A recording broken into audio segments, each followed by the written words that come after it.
Welcome to Foxy Global News. I'm Floyd. Let's get straight to the latest developments on U.S. Iran talks and the broader conflict. President Trump is sounding optimistic about negotiations with Iran, saying there has been progress on at least one major issue.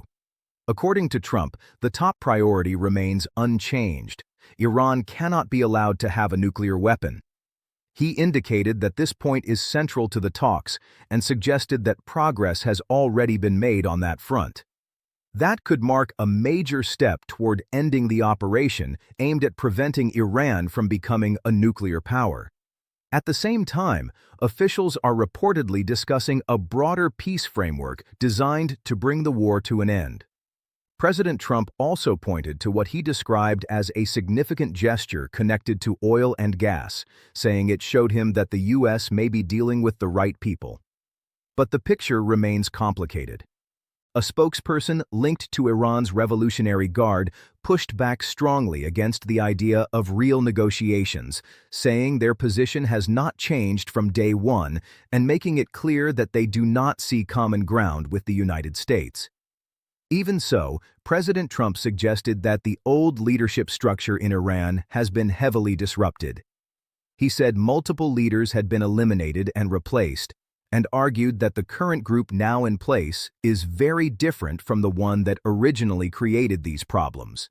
In his view, that amounts to a major shift inside the regime.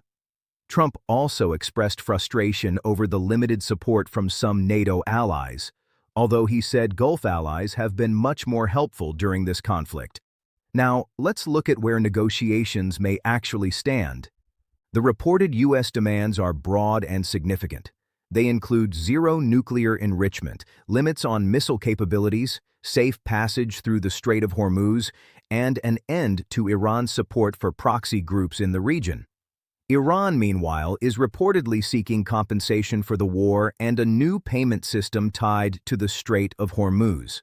At the same time, Iranian state media continues to tell the world that these discussions are not really happening. That leaves observers asking a key question: where do things actually stand?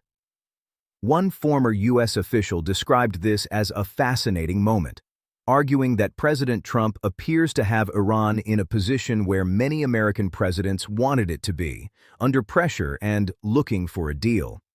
He contrasted that with previous administrations, especially under Presidents Obama and Biden, when he argued the United States was often the side under pressure because of Iran's nuclear posture. In that earlier dynamic, he said, Washington ended up chasing a deal instead of setting the terms from a position of strength.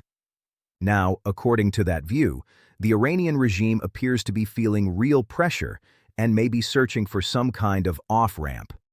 That is why this moment is being seen as potentially important. There is also growing attention on who may actually represent Iran in meaningful negotiations. One name being discussed is the Speaker of the Iranian Parliament. Analysts say this could matter because, in a system like Iran's, the most visible diplomatic figures are not always the ones with the most real power. By contrast, a parliament speaker with Revolutionary Guard ties could be someone with genuine influence inside the system. That has raised hopes that the people now emerging on the other side of the table may be more capable of making serious decisions. Previous rounds of talks in places like Oman and Geneva were described as productive in part, but critics argue Iran ultimately overplayed its hand and did not take U.S. demands seriously enough. Now, after nearly a month of war, some believe the situation may be different. The argument is that the United States now has stronger leverage and that Iran may be more willing to consider the core demands being pushed by Washington.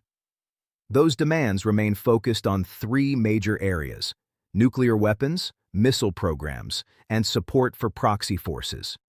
U.S. officials and analysts say those issues would have to be resolved once and for all if any lasting agreement is to be reached. There is also renewed debate over the diplomacy of the Biden years. Former Secretary of State Antony Blinken recently acknowledged that he wished the administration had succeeded in securing what he called a longer and stronger agreement with Iran. He said there were moments when both sides appeared to lean in, but political constraints and timing repeatedly got in the way. Critics of that earlier diplomacy argue the core problem was leverage.